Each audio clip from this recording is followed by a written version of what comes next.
Okay, well, let's talk a little bit, I think, about what's going on right now. So you talked about you tightened the guidelines in 2006, then again in 2007. You kind of saw it's interesting. I interviewed Bruce Norris on the podcast, and he told me a lot of the things that he was seeing in California at that time, and all the stuff he talked a little bit about right now.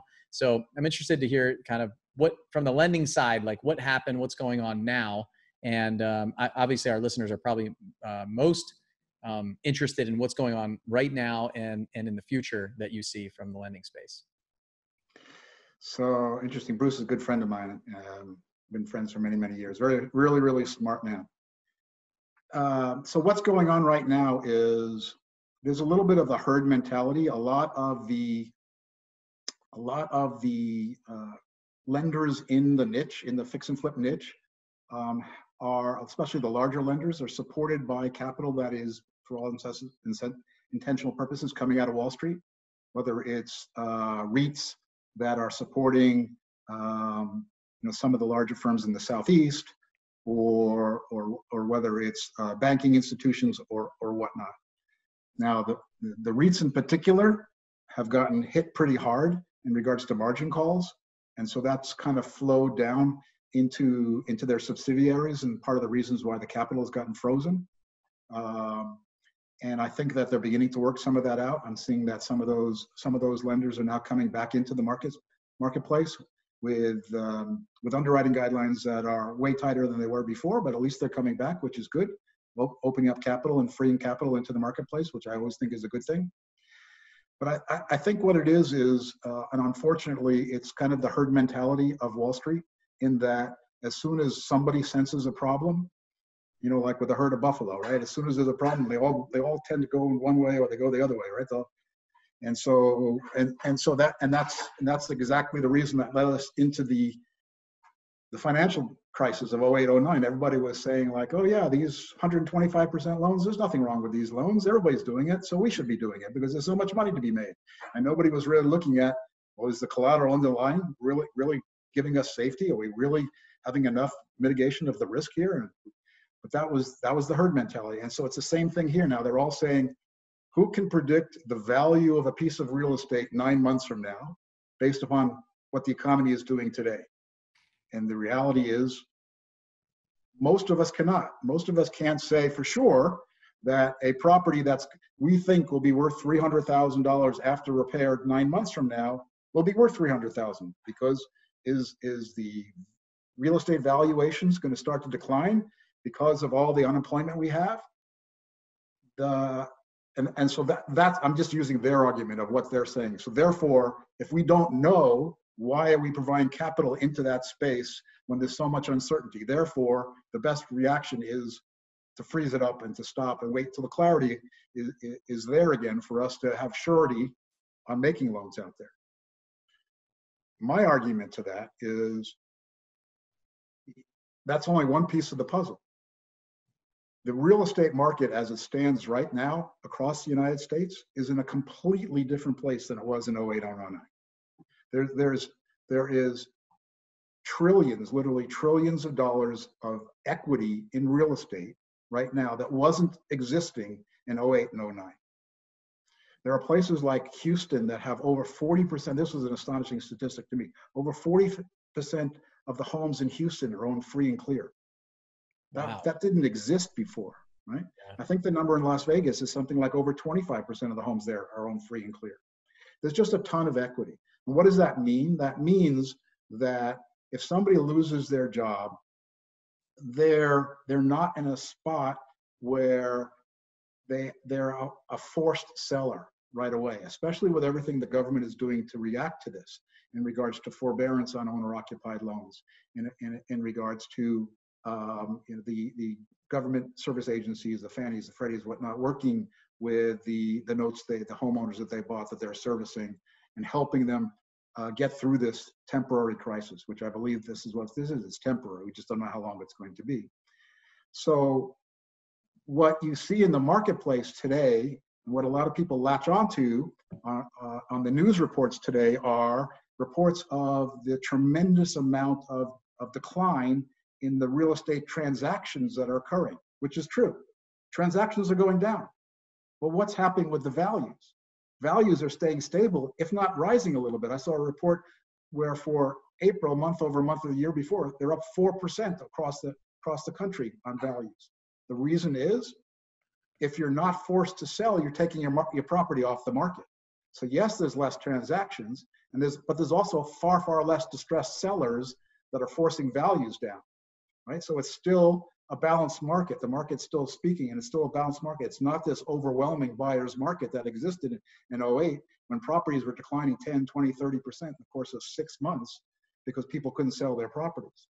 It's just not there. So it's a completely different market than we saw in the last recession. I think we're going to bounce back very, very nicely. I believe that the worst case scenario is across the board values may go down 5%.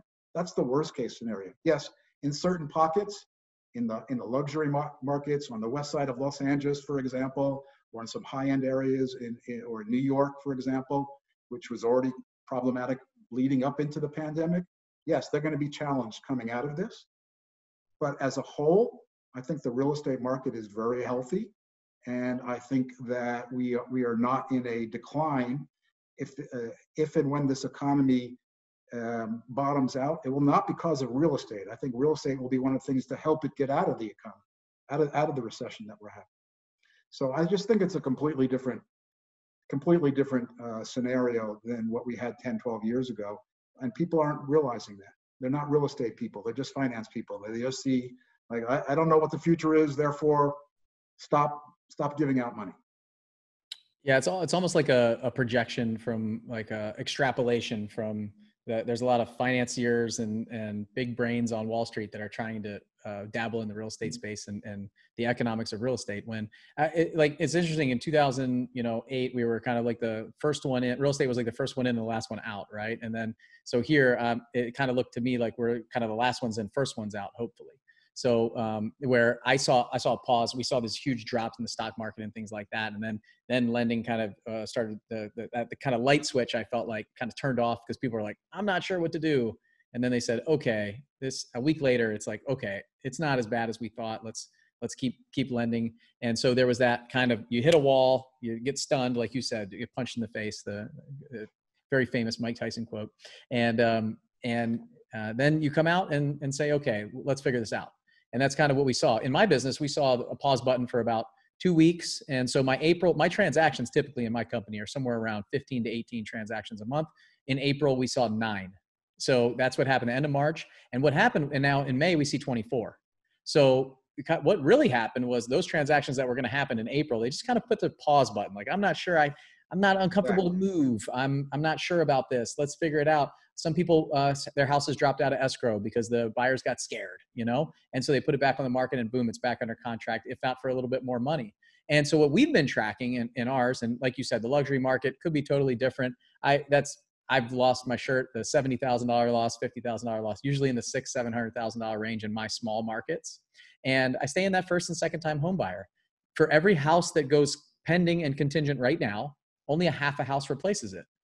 So we're already at 2 months of inventory. So now when we go down to a month and a half of inventory or 1 month of inventory, when you have a vacant house, a fixed up nice house, it's ready to buy. It's in that first time home buyer market. There's a huge demand for it. There's not enough housing. People are wanting to move out of their apartment buildings and complexes and move into single family houses with a yard now. They want a home office. They want these different things. Then we see this demand go up. And when demand goes up, there's only one thing that can happen.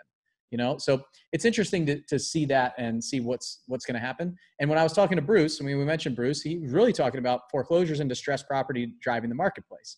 So if we do see that a year down the road, 2 years down the road, 3 years down the road, then that's when we're going to start saying, hey, okay, we need to start making some changes. Maybe the real estate market does see this lag of something that happens, but until that happens, like all the forbearance that's happening right now, following that trend and seeing what it is. And if that stuff pans out and they tack those months on to the end of their loans and it doesn't really cripple people and the economy opens up, people go back to work, then the real estate market we see this kind of pause button. And when that comes off, like even right now, I'm in Tennessee, May 1st, the gym opened in Tennessee. The restaurants are open at like half capacity. You got to sit 6 feet away. There's lots of things that are going on. Every state, it's very local. Everything's a little bit different, but I don't know. For me, like you said, you said temporary crisis. And I feel like That's kind of what it is. I think we're starting to wake up, just make maybe some changes. So what does that look like for anchor loans? So what did you guys do, and what are you doing going forward now in lending? Did you just lend through this, no problem? Was it adjustment that you guys made?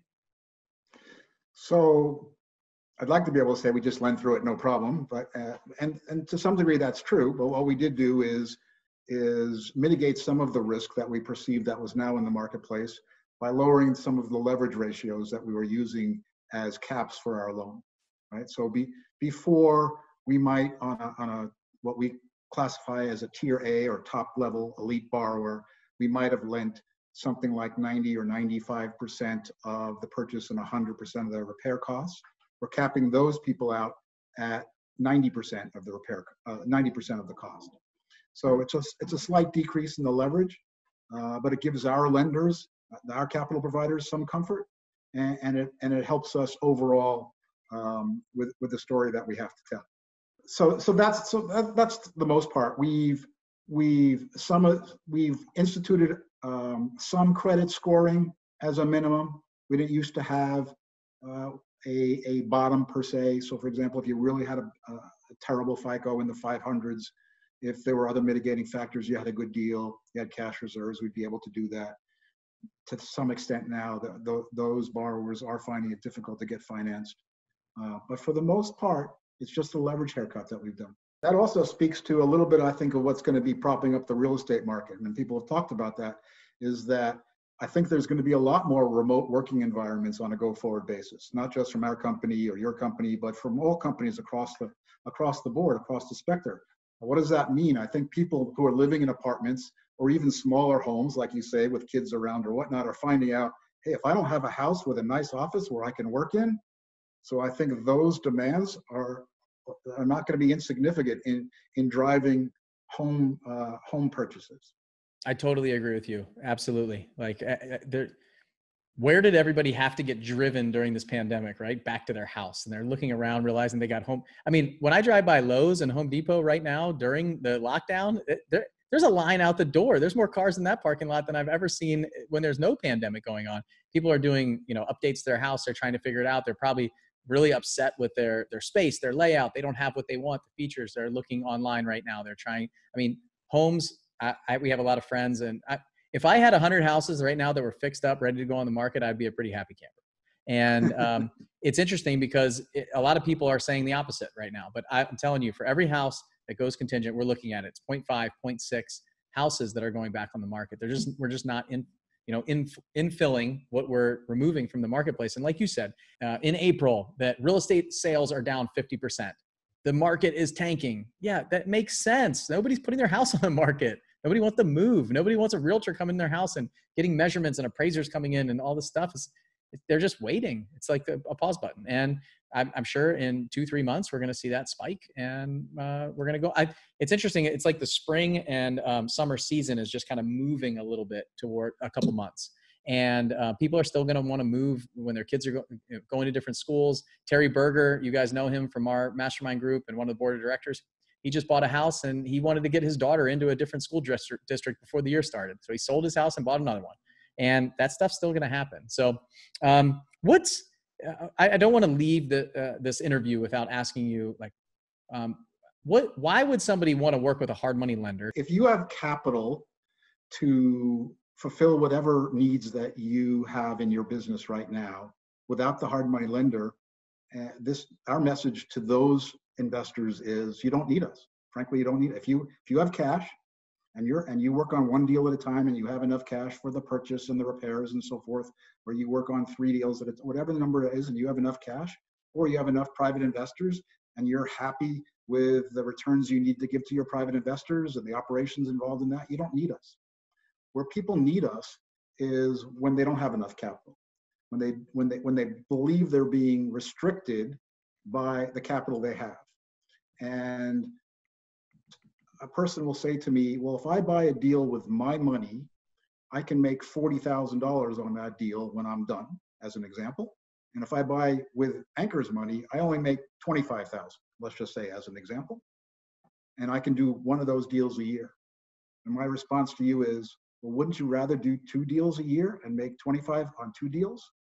and make $50,000. Isn't this a business? This is not a per deal. This is not, this is not like baseball where you have statistics and it's a numbers game, right? You're in a business. If you can do 2 deals a year and make $50,000 with someone else's money instead of 1 deal a year and only make 40,000, that's where we come in. That's where we can help you, right? It's the power of leverage and multiplication. We talk about this all the time. There's different kind of legs of the stool of who you have in your flipping business or wholesaling business or real estate investment business. And some of them are those partners that are like a CPA, a lawyer. A hard money lender is a great partner for you, especially if you're just getting going, or even if you're experienced and maybe moving into a new market. Is they're helping you do evaluations. And when they tell you that valuation is off and they don't see it, like, don't fight them. Don't go to the next lender and just go through 6 different lenders that are telling you the same thing. Like, we get emotionally involved in these transactions and we can't see the truth past what we think it is. And I've been there, believe me. The times that I've lost money, I look back and I go, my trusted advisors were telling me not to do that deal, and I did it anyway. What was I proving to myself? That I know better than the professionals? So take that stuff to heart. They can be a great partner for you. Like my EOS coach is big. My hiring coach, I just brought on Matt White. He talked about the personality profiles. You mentioned the people that want to go back to the office and the people that want to stay home.